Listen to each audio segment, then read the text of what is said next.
Look at the brood. They're growing like crazy. If they continue to grow at this pace, I will be forced to add the other 2 test tubes to the setup in the next couple of weeks.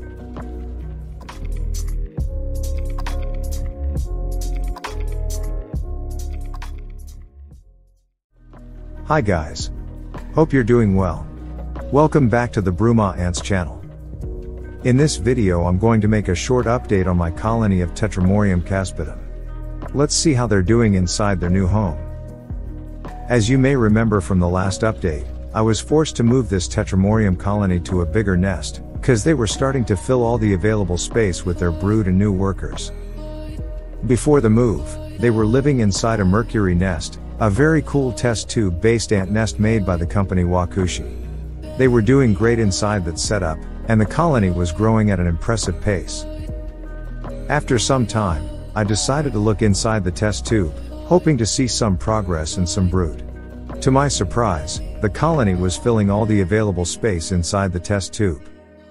There was no space left, and the ants were starting to live one above the other. For this reason, I decided to move the colony to a brand new nest, the Wakushi Saturn nest. The 2 nests are very similar. Both are based on the classic but effective test tube setup, and both are equipped with an outworld directly connected to the main nesting area. However, there's a major difference between the 2 nests, and that is the nesting space. In the Mercury, there is only 1 test tube, and you cannot expand the nesting space by adding more test tubes to the nest.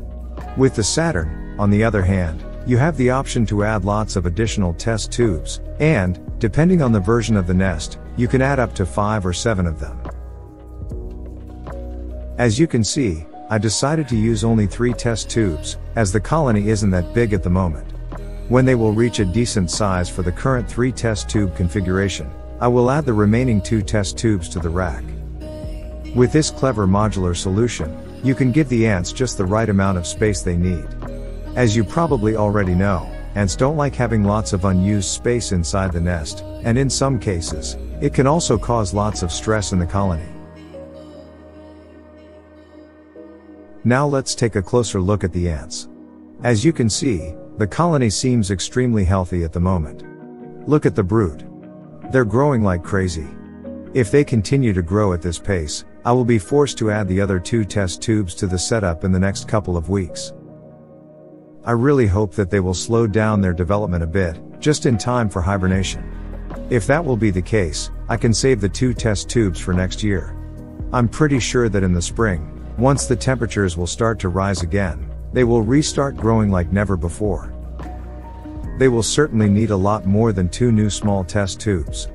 I will probably be forced to expand their setup with an entirely new nest. Maybe another Saturn, who knows? For now, I'm confident that this nest will be able to contain this colony, at least for the rest of this year.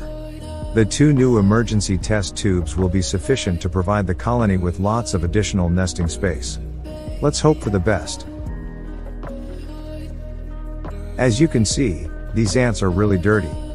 This is definitely the dirtiest ant colony I have. I don't even know how they can physically create all that trash. That's absurd. I have to clean their nest at least once a week, and in no time they are at the starting point again.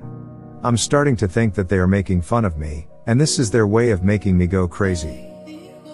In their defense, I must admit that I admire the fact that they're at least trying to keep the outworld somewhat tidy by creating little trash piles here and there.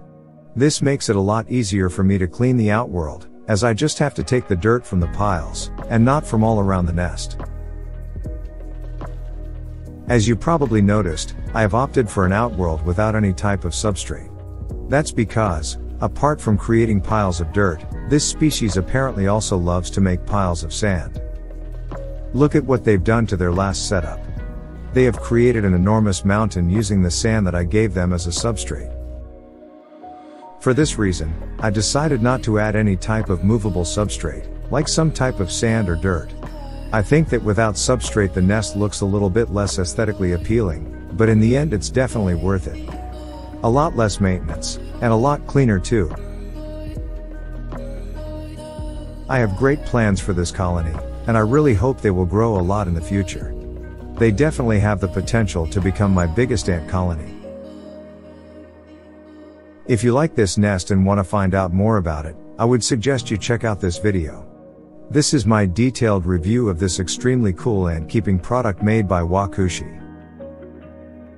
See you soon in another video.